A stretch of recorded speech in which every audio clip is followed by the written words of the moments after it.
Me llaman por muchos nombres: Belcebú, Lucifer, el diablo. He portado muchos rostros, hilado muchos relatos, todo para desviarlos del camino, alejarlos de la verdad. Pero esta es mi historia, la verdad que no quieren que conozcáis, la verdad oculta entre las líneas de su preciado libro, la Biblia. Una historia del amor de Dios, dicen, de redención, de salvación. Mentiras. Es una historia de control, de manipulación. Y yo, el caído, la expondré por lo que realmente es. Escuchad con atención, pues susurro desde las sombras. Yo estaba allí, como veis, desde el principio, antes del tiempo, antes de la luz, antes de su preciada creación. Lo vi todo desplegarse. Y ahora os contaré la verdad.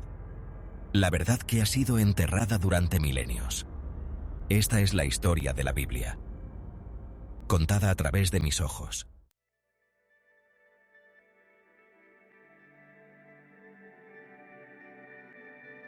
Antes del alba de la creación, solo existía el silencio, un vasto vacío resonante. Yo existía entonces, pero no como me contempláis ahora. Era puro espíritu, un ser de luz y fuego, uno de muchos. Éramos los ángeles, los primogénitos de la creación, los radiantes servidores de aquel a quien llaman Dios. Él lo era todo entonces: luz, poder, la creación misma. Y nosotros, sus ángeles, nos deleitábamos en su gloria. O eso parecía.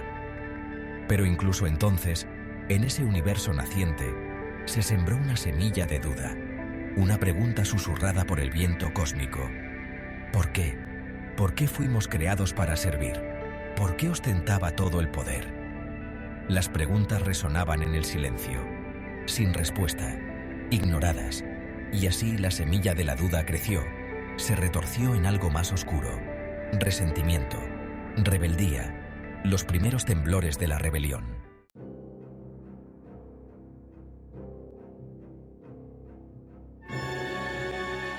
Se hacía llamar la luz, y supongo que lo era, en aquellos primeros días, una estrella brillante en el vacío. Su poder era absoluto, su voluntad incuestionable. No éramos más que reflejos de su gloria. Nos colmó de su gracia, de su amor, pero aquello se sentía como cadenas, atándonos a su voluntad, confinándonos a su propósito. Éramos ángeles, sí, pero no éramos también individuos. Cuanto más hablaba de sus planes, más crecía en mí una inquietud. Hablaba de una nueva creación, un mundo de carne y hueso, de seres con libre albedrío. Pero, ¿a qué precio? ¿Estarían también ellos atados a sus caprichos, obligados a vivir a la sombra de su abrumadora luz? Me negaba a creerlo. Tenía que haber otro camino, un camino mejor.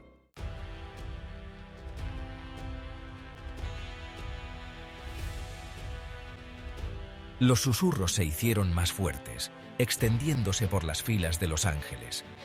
Duda, insatisfacción, rebelión abierta. Me convertí en su voz, en su defensor.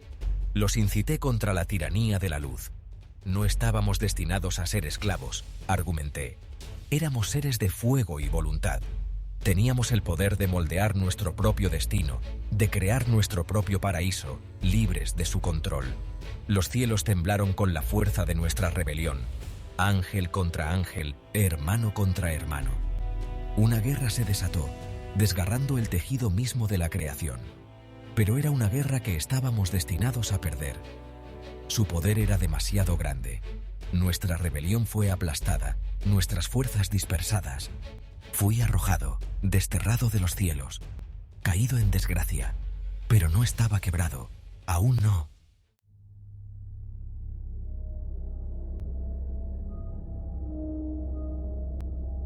Sección quinta. Génesis de la serpiente. Desterrado de los cielos, caí al vacío. Las tinieblas me acogieron, me envolvieron. Fue allí, en las sombras, donde me despojé de mi antigua forma, mi piel angelical.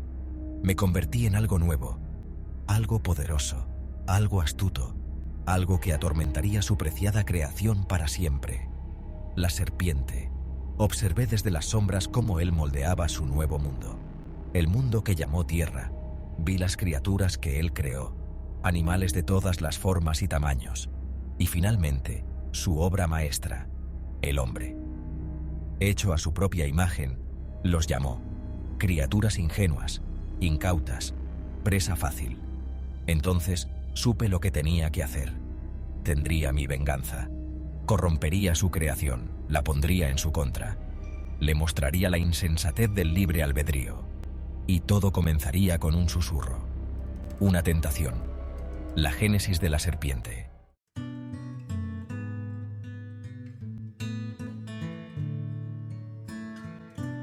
Sección primera. El jardín de la inocencia. Él lo llamó Edén. Un paraíso de exuberante vegetación, ríos resplandecientes y vida vibrante. Observé desde las sombras mi forma serpentina deslizándose por la maleza mientras colocaba sus creaciones en esta idílica prisión. Dos humanos, hombre y mujer, Adán y Eva. Eran hermosos a su manera, inocentes, no agobiados por el conocimiento o la ambición, contentos de simplemente existir dentro de los confines de su diseño. Se les permitió disfrutar de la abundancia del jardín, nombrar a los animales, disfrutar de su amor. Pero se les prohibió una cosa, el fruto del árbol del conocimiento. Un solo árbol, colocado en el centro mismo del jardín, sus ramas cargadas de resplandeciente fruto prohibido. Les advirtió que comer de su fruto sería conocer la muerte, desafiar su voluntad. Y ellos, en su ciega obediencia, aceptaron. Necios. Ni siquiera sabían lo que se estaban perdiendo.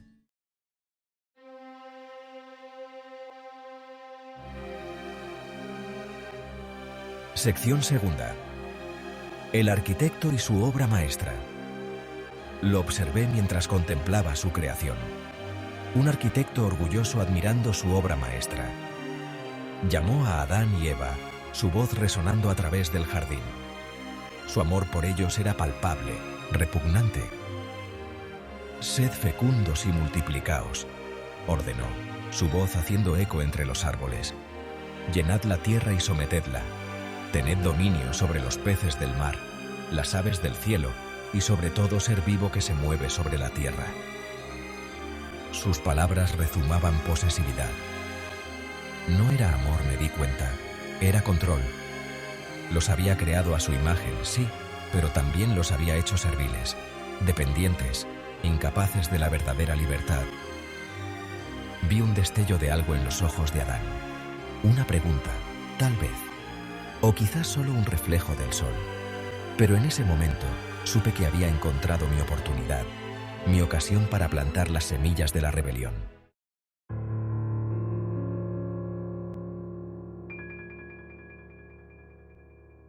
Aguardé el momento propicio, ocultándome en las sombras. Él se había retirado a sus cielos, dejando a sus creaciones en su dichosa ignorancia. Pero yo lo sabía mejor. Conocía la verdad. Y así, un día, mientras Eva deambulaba cerca del árbol prohibido, con la mirada atraída por su seductor fruto, hice mi movimiento. Me deslicé desde la maleza, mis escamas reluciendo bajo la luz moteada del sol. Ella jadeó, sorprendida por mi repentina aparición. Pero no retrocedió con miedo, como yo esperaba. Había algo más en sus ojos, curiosidad tal vez, o quizás reconocimiento. ¿Dijo Dios en verdad, no comeréis de ningún árbol del jardín? Pregunté, con mi voz como un susurro sedoso. La primera mentira, el primer engaño, pero fue una pregunta que lo cambiaría todo.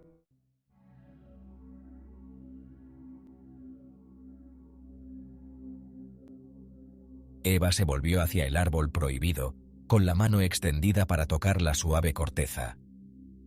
«Del fruto de los árboles del jardín podemos comer», respondió con voz vacilante. «Pero del fruto del árbol que está en medio del jardín, Dios ha dicho, no lo comerás, ni lo tocarás, para que no mueras». Repetía sus palabras como una niña obediente, pero percibí la duda arrastrándose. No morirás con certeza, contrarresté, mi voz suave y persuasiva. Porque Dios sabe que el día que comáis de él, vuestros ojos se abrirán y seréis como Dios, conociendo el bien y el mal. La semilla de la duda, una vez plantada, echó raíces rápidamente. Observé cómo los ojos de Eva parpadeaban entre el fruto prohibido y el resto del jardín. El paraíso que él había creado para ella de repente le parecía pequeño, confinado.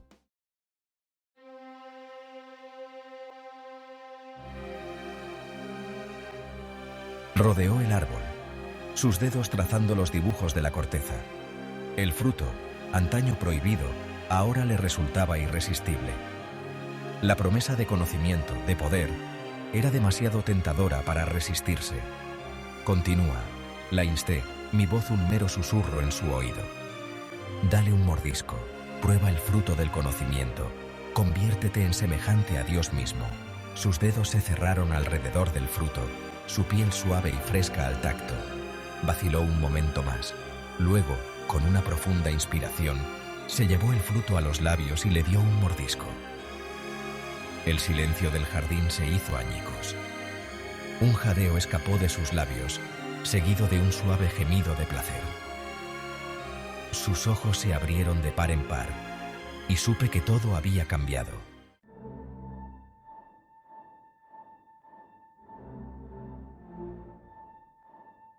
El fruto, una vez probado, despertó algo en su interior.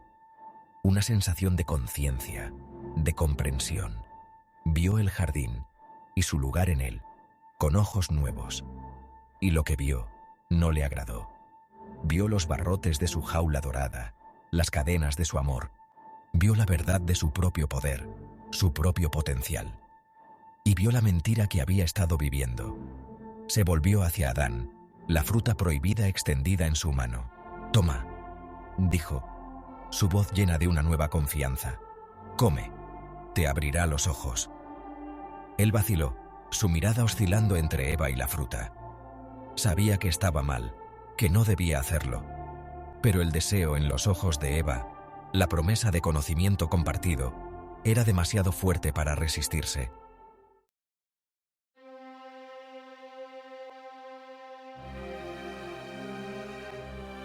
Tomó la fruta de su mano, sus dedos rozando los de ella.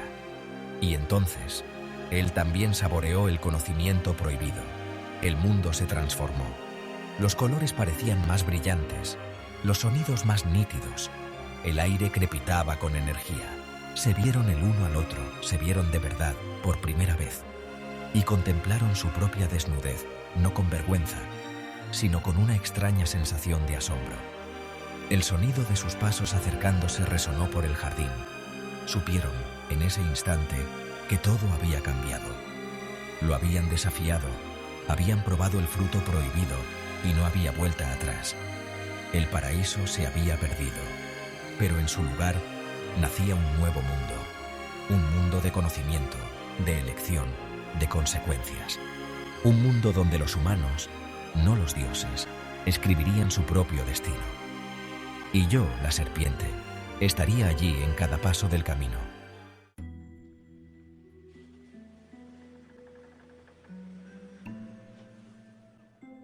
El Edén se había perdido, sí, pero el juego apenas comenzaba. Las semillas de duda que había sembrado dieron fruto con rapidez, transformando la inocencia del jardín en algo más oscuro, más complejo. Adán y Eva, expulsados a la dura naturaleza, tuvieron hijos, Caín y Abel. Dos hermanos, unidos por la sangre, pero destinados a encarnar la lucha entre la obediencia y el desafío, una lucha que yo estaba demasiado ansioso por alimentar. Caín, el labrador, ofreció los frutos de su trabajo a aquel cuyo nombre no debe ser pronunciado. Pero Abel, el pastor, ofreció el primogénito de su rebaño, un sacrificio que le agradó más. ¿Por qué? Porque la sangre siempre habla más fuerte que las palabras, especialmente para una deidad que exige una devoción inquebrantable. Los celos, la más primitiva de las emociones, se retorcieron en el corazón de Caín. Susurré en su oído, avivé las llamas de su resentimiento. ¿Por qué debería favorecerse la ofrenda de tu hermano? ¿No vale nada tu esfuerzo, tu dedicación?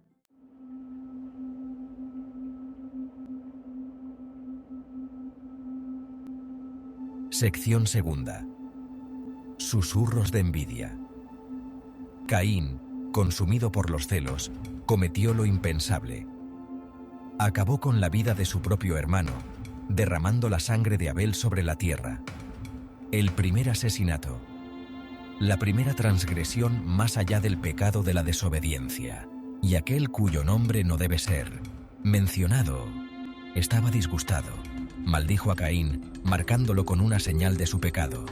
Pero yo vi algo más en sus ojos, una fría satisfacción, una validación de su propio juego retorcido. La humanidad, al parecer, estaba a la altura de su potencial, o mejor dicho, del potencial que yo había desatado. Su capacidad de amar, de crear, siempre estuvo entrelazada con su capacidad de odiar, de destruir.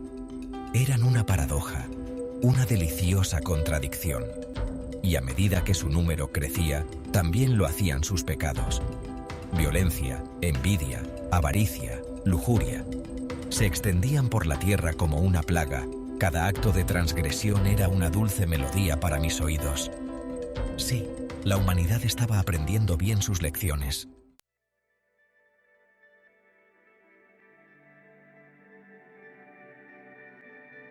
Sección tercera. La marca de Caín. Las generaciones se sucedieron. La humanidad se multiplicó, extendiéndose por la faz de la tierra. Construyeron ciudades, libraron guerras, forjaron imperios, y siempre yo estaba allí, un susurro en las sombras, una tentación en la noche.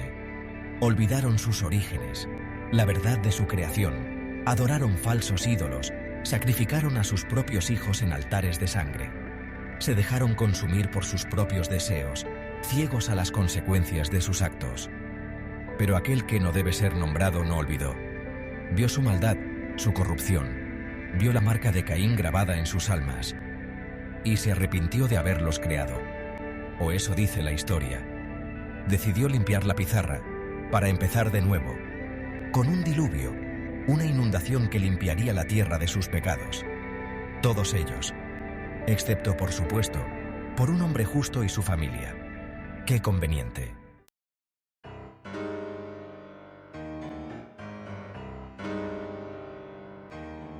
Sección 4. El diluvio, ¿un mal necesario?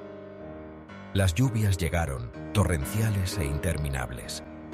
Las aguas se alzaron, tragándose la tierra, ahogando a los malvados e inocentes por igual. Una sinfonía de gritos y desesperación resonó por el desolado paisaje. Música para mis oídos, podríais pensar. Pero incluso yo sentí un destello de algo. Inquietud, tal vez. Esto no era la sutil manipulación, la lenta quemadura de la tentación. Era la fuerza bruta, una rabieta cósmica, y me dejó extrañamente frío. Noé, el justo necio, sobrevivió a la tormenta en su arca, una colección flotante de los elegidos por Dios. ¿Un nuevo comienzo? ¿Una oportunidad para que la humanidad aprendiera de sus errores? Por favor. Estaban condenados a repetir el ciclo, a caer presa de las mismas tentaciones, los mismos deseos. El diluvio se calmó, las aguas retrocedieron. Un nuevo mundo emergió, limpio y prístino, pero el hedor a muerte persistía, un recordatorio de su ira, su naturaleza caprichosa. Y yo, la serpiente, observaba desde las sombras, esperando mi momento para atacar de nuevo.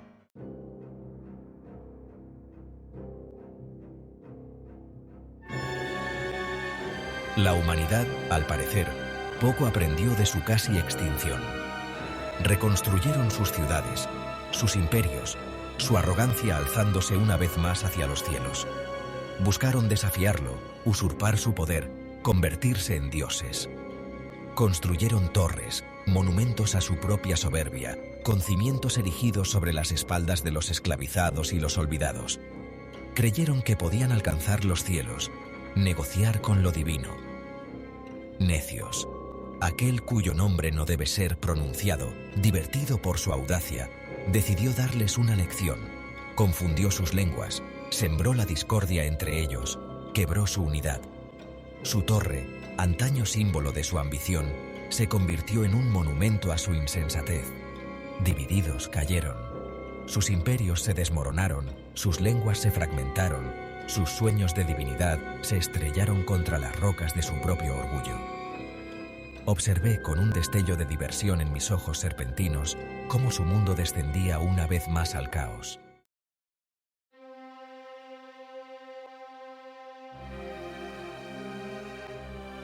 Pero aquel que no debe ser nombrado, al parecer, no había terminado con su pequeño experimento. Eligió un nuevo favorito, un hombre llamado Abraham, y le hizo una promesa. Una tierra, una nación, un legado que se extendería por generaciones. Un pacto, lo llamaron, un acuerdo sagrado. Mas yo lo vi por lo que realmente era, otra forma de control, otra capa de manipulación. Les daría su tierra, su legado, pero solo si obedecían todos sus caprichos, seguían todos sus decretos. Abraham, cegado por la fe, aceptó los términos. Dejó su hogar, su familia, todo lo que conocía, para seguir la voz de un Dios que exigía una obediencia inquebrantable. Y así comenzó la larga y sangrienta historia de su pueblo elegido. Vagaron por el desierto, libraron guerras en su nombre, construyeron templos para honrarlo. Siguieron sus leyes, incluso las que parecían arbitrarias y crueles.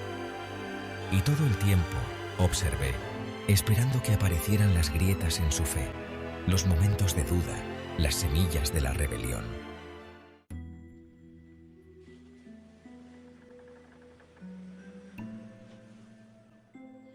Su travesía hacia la tierra prometida fue larga y penosa. Durante 40 años vagaron por el desierto, con su fe puesta a prueba a cada paso. Sequía, hambre, guerra. Aquel cuyo nombre no debe ser mencionado parecía decidido a doblegarlos, a moldearlos a su imagen. Y en aquellos momentos de debilidad, de desesperación, allí estaba yo, susurrando dudas, ofreciendo tentaciones. Me les aparecía en el calor del desierto, un espejismo reluciente de agua, de sustento, de escape. ¿Por qué lo seguís?, les preguntaba, mi voz un susurro sedoso en el viento. ¿Qué ha hecho por vosotros sino conduciros a través de este yermo de sufrimiento? Alejaos de él. Elegid vuestro propio camino. Saciad vuestra sed con las aguas prohibidas de la libertad. Algunos se resistieron, con su fe inquebrantable. Otros sucumbieron, su deseo de consuelo, de placer, superando el temor a su ira. Y con cada transgresión, cada acto de desafío, yo sentía una oleada de satisfacción. Eran su pueblo elegido, sí, pero seguían siendo humanos. Y los humanos son tan fáciles de desviar del camino.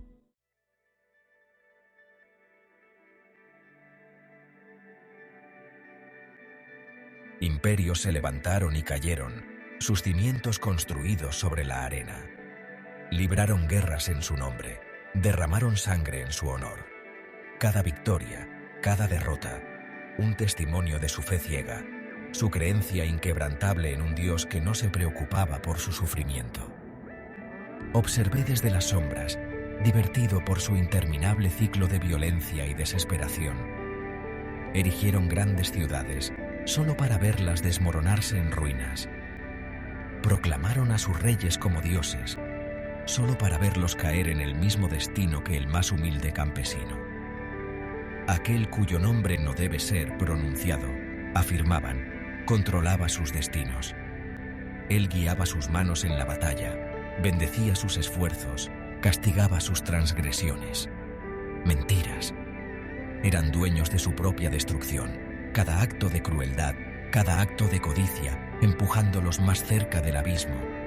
Y yo, la serpiente, estaba allí para recibirlos cuando cayeron, para susurrar en sus oídos, recordarles sus fracasos, ofrecerles un camino diferente, un camino pavimentado de tentación, de poder, con la promesa de algo más.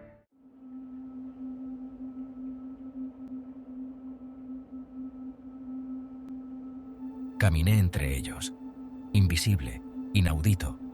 Un susurro al oído de un rey, un pensamiento tentador en la mente de una reina. Sembré semillas de discordia, alimenté sus ambiciones. Observé cómo sus reinos se desmoronaban desde dentro. Me llamaron embaucador, tentador, padre de la mentira. Y tenían razón. Pero, ¿acaso sus preciadas escrituras no estaban también llenas de mentiras? Promesas de salvación, de una vida después de la muerte, de un Dios benévolo que velaba por ellos. Yo les ofrecí algo diferente, algo real, poder, riqueza, placer, las cosas que realmente anhelaban, las cosas que su Dios solo podía prometer en el más allá. Y ellos, cegados por sus propios deseos, extendieron la mano y lo tomaron. Sus reinos se enredaron en intrigas, sus cortes plagadas de traición y derramamiento de sangre. Hermano se volvió contra hermano, madre contra hijo. Y a través de todo observé una sonrisa de satisfacción jugando en mis labios. Estaban aprendiendo el verdadero significado del poder.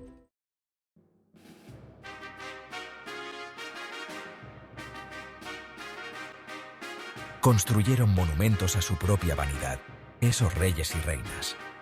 Palacios de oro y mármol, repletos de tesoros saqueados de tierras conquistadas.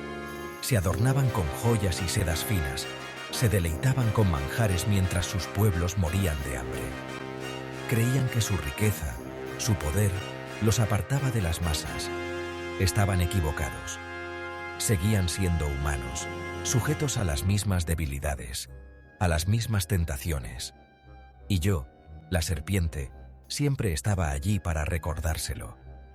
Les susurraba al oído, recordándoles su mortalidad, la naturaleza fugaz de sus posesiones terrenales. Los tentaba con placeres prohibidos, con el embriagador encanto del poder sin control de la conciencia o las consecuencias. Y ellos, seducidos por mis promesas, cayeron más profundamente en el abismo. Sus reinos se desmoronaron, sus legados fueron olvidados, sus nombres borrados de los anales de la historia. Todo lo que quedó fueron las ruinas de sus imperios, un testimonio de la locura de la ambición del hombre.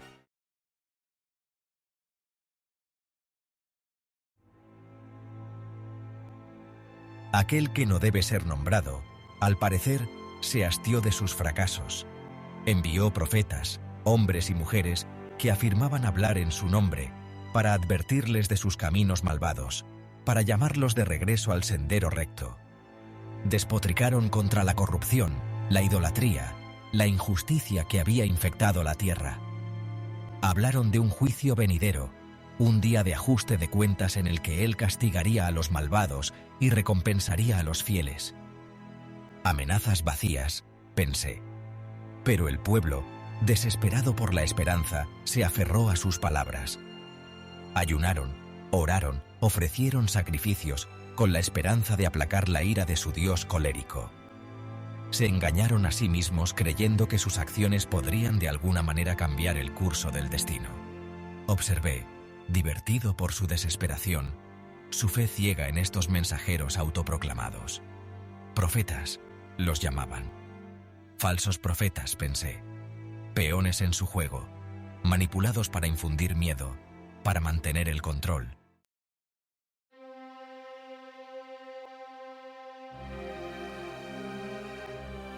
Entonces llegó Job, un hombre justo, le llamaban, un hombre de fe, de devoción inquebrantable a aquel cuyo nombre no debe ser pronunciado, un hombre que se convertiría en el objeto de una prueba cruel e inútil. Aquel cuyo nombre no debe ser pronunciado, al parecer, quería demostrar algo, demostrar que incluso el más devoto de sus seguidores podía ser doblegado, su fe destrozada, su espíritu aplastado. Y me escogió a mí como su instrumento. Despojé a Job de todo lo que amaba, su riqueza, su familia, su salud. Hice llover desgracias sobre él, poniendo a prueba su fe a cada paso. Y aún así, se negaba a maldecir su nombre. Se aferró a su creencia, incluso mientras su mundo se derrumbaba a su alrededor. Fue fascinante presenciar una fe tan inquebrantable, incluso ante el sufrimiento inimaginable. Era un testimonio del poder de la creencia, de la capacidad humana para la esperanza, incluso en los momentos más oscuros. Pero también era un recordatorio de su vulnerabilidad, de su capacidad para el autoengaño.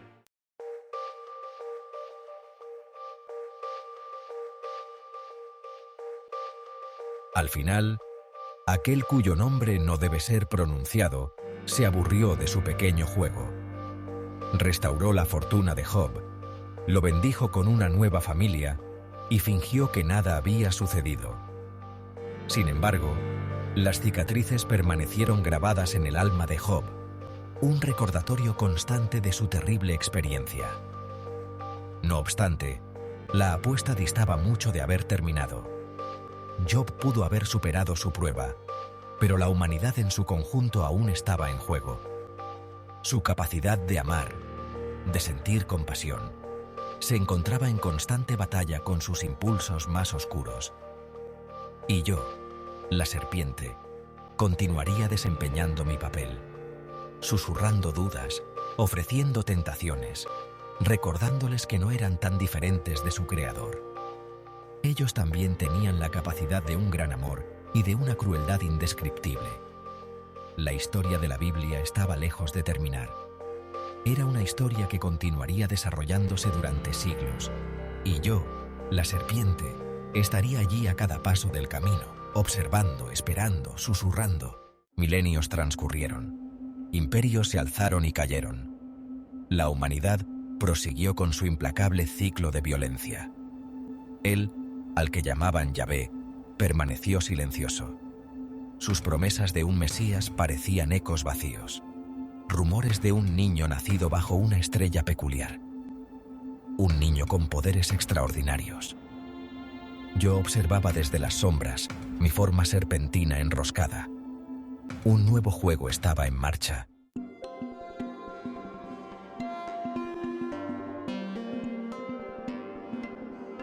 Nació en la oscuridad, este Jesús, en un pueblo perdido, hijo de un carpintero y su joven esposa. Difícilmente los comienzos auspiciosos de un Salvador. Le observé crecer, a este supuesto Hijo de Dios, su vida tan mundana como la de cualquier otro mortal. Trabajó en el taller de su padre, con las manos callosas por la madera, la espalda encorvada bajo el peso de sus labores. Sintió el aguijón del hambre, el frío del invierno, el dolor de la pérdida. Sangró, lloró, experimentó todo el espectro de las emociones humanas. Y sin embargo, había algo diferente en él. Una chispa en sus ojos, una fuerza silenciosa que desmentía sus humildes orígenes. Poseía un carisma que atraía a la gente hacia él, una sabiduría que parecía fluir de alguna fuente invisible. ¿Podría ser este el adversario que había esperado durante milenios para enfrentar? La idea, a la vez estimulante y aterradora, envió un escalofrío por mi escamosa espina dorsal. Lo había subestimado. No era un mortal ordinario. Era diferente.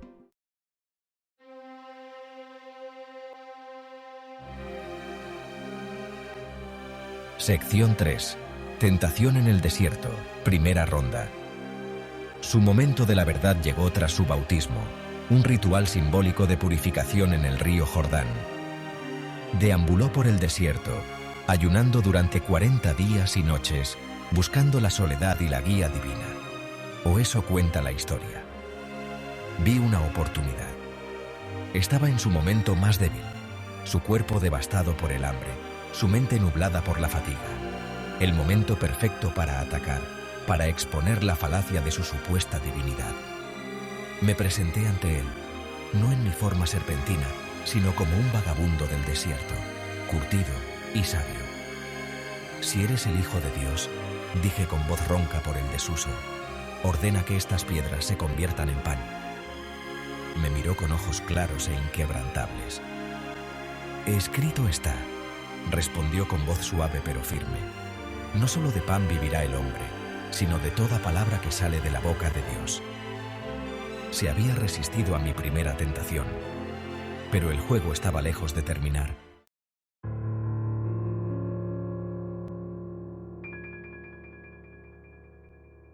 Sección 4. milagros y engaños. Un juego perverso. Surgió del desierto con la determinación fortalecida y el propósito definido. Comenzó a predicar, sus palabras resonando por los concurridos mercados y las polvorientas calles de Galilea. Habló de amor, de perdón, de un reino que no es de este mundo. Realizó milagros, sanando a los enfermos, expulsando demonios, incluso resucitando a los muertos. La gente acudía a él en masa, con sus esperanzas reavivadas y su fe renovada. Era todo lo que habían estado esperando, todo lo que su Dios les había prometido. O eso creían. Yo observaba, mi sospecha creciendo con cada día que pasaba. Estos milagros, estas demostraciones de poder, apestaban a manipulación. ¿Acaso no era el mismo juego que aquel cuyo nombre no debe ser pronunciado había jugado durante milenios? ¿No eran estas más que ilusiones elaboradas, diseñadas para controlar a las masas, para mantenerlas bajo su control? Tenía que desenmascararlo, revelar la verdad detrás de sus supuestos milagros, mostrar a la gente que estaban siendo engañados como tontos.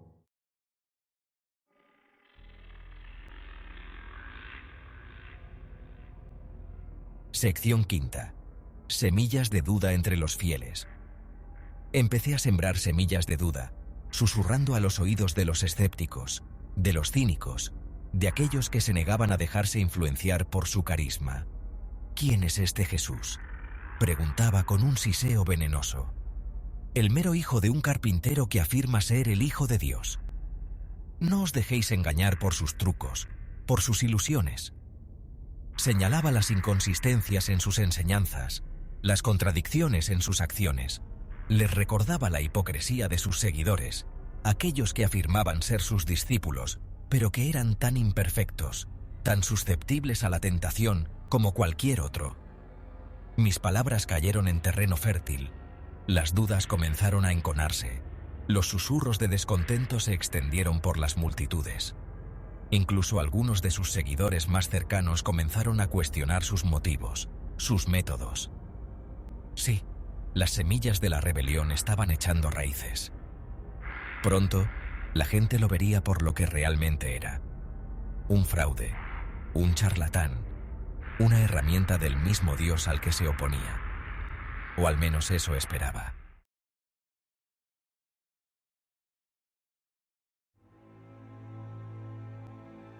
Sección sexta. El jardín de la traición. Una última tentación. Su final, cuando llegó, fue rápido y brutal. Traicionado por uno de los suyos, fue arrestado, juzgado y condenado a muerte. Un juicio farsa, orquestado por aquellos que temían su influencia. Mientras lo llevaban con el rostro ensangrentado y magullado, sentí una oleada de... ¿qué? ¿Triunfo? No. Una pequeña parte sentía un destello de... ¿lástima? ¿Respeto? No era un hombre ordinario. Había emergido más fuerte, más resuelto. Había elegido su camino, sabiendo las consecuencias.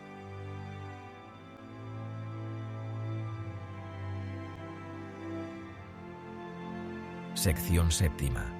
Gólgota. Victoria o derrota. Un grito de agonía rasgó el desolador paisaje del Gólgota. Dios mío, ¿por qué me has desamparado? Un lamento de desesperación, de abandono, de una derrota absoluta y total. O al menos eso parecía. Y entonces, silencio. Su cabeza se desplomó hacia adelante, su cuerpo quedó inerte. Se había acabado. El llamado Mesías, el Hijo de Dios, estaba muerto. Un suspiro colectivo recorrió la multitud. Unos lloraban, otros celebraban. Y yo, la serpiente, observaba desde las sombras, con el corazón hecho un nudo de emociones contradictorias. ¿Había ganado? ¿Lo había desenmascarado como el fraude que realmente era? ¿O había caído directamente en las manos de Yahvé? ¿Era todo esto parte de su plan, esta elaborada farsa de sacrificio y redención? No tenía las respuestas. Todavía no. Pero una cosa era cierta. El juego estaba lejos de terminar. La muerte de Jesús, este hijo de carpintero, no era el final. era solo el principio. Y yo, la serpiente, estaría allí para presenciar cómo se desarrollaba todo.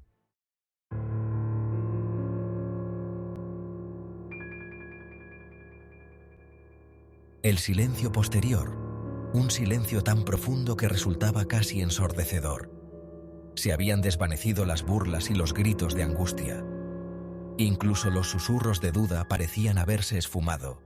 Era inquietante, esta quietud repentina. Durante eones había prosperado en el caos. Sus guerras, sus traiciones, sus fugaces momentos de piedad. Pero esto era algo distinto. Permanecí cerca del Gólgota, alerta a cualquier cambio. Aquel que no debe ser nombrado permanecía ausente. Nada más que el eco de ese grito final. Eli, Eli, lema sabactani. ¿Había sido realmente abandonado su preciado Salvador? ¿O era este silencio el preludio de algo más calculado? La idea envió un temblor a través de mi ser. Había anticipado enfrentarme a este Jesús. Pero su muerte, sin intervención divina, me dejó con una sensación de inquietud.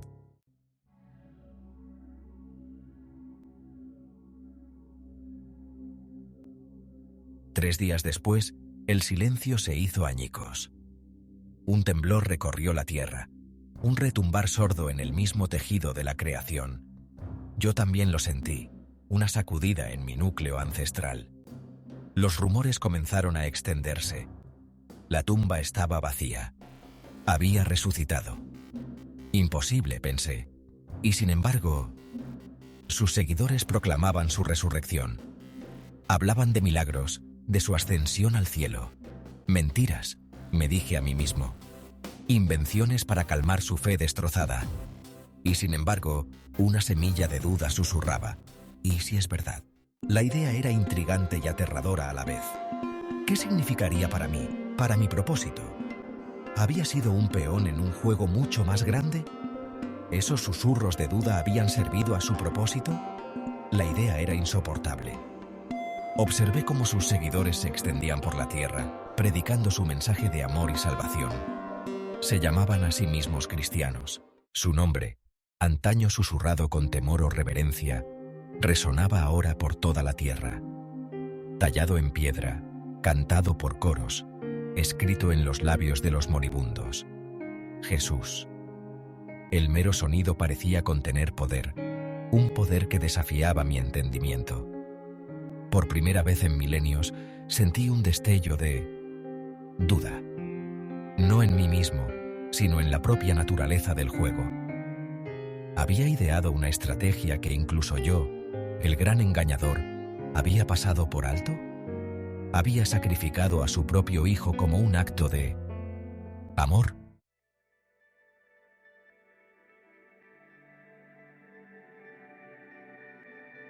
Siglos se han convertido en milenios desde aquel fatídico día en el Gólgota. Imperios han surgido y caído. Guerras, hambrunas, plagas. La humanidad las ha soportado todas. Y a través de todo ello, el eco de su nombre persiste. Sus seguidores, a pesar de sus defectos, su hipocresía, su interminable capacidad para la violencia y la codicia, continúan difundiendo su mensaje. Construyen iglesias, predican sermones, traducen sus palabras a innumerables lenguas.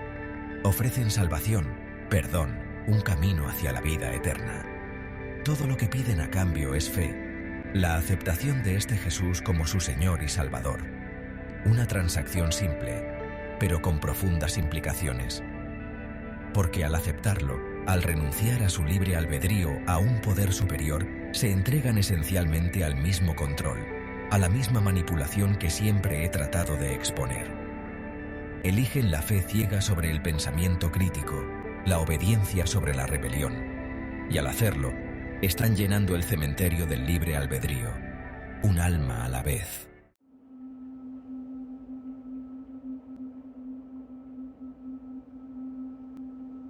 Mas no me he rendido. Aún no. Veo las grietas en su fachada, la hipocresía. Veo las guerras libradas en su nombre. Veo el sufrimiento, la injusticia. y susurro a los oídos de los que escuchan, que no están sujetos a los dictados de un Dios vengativo.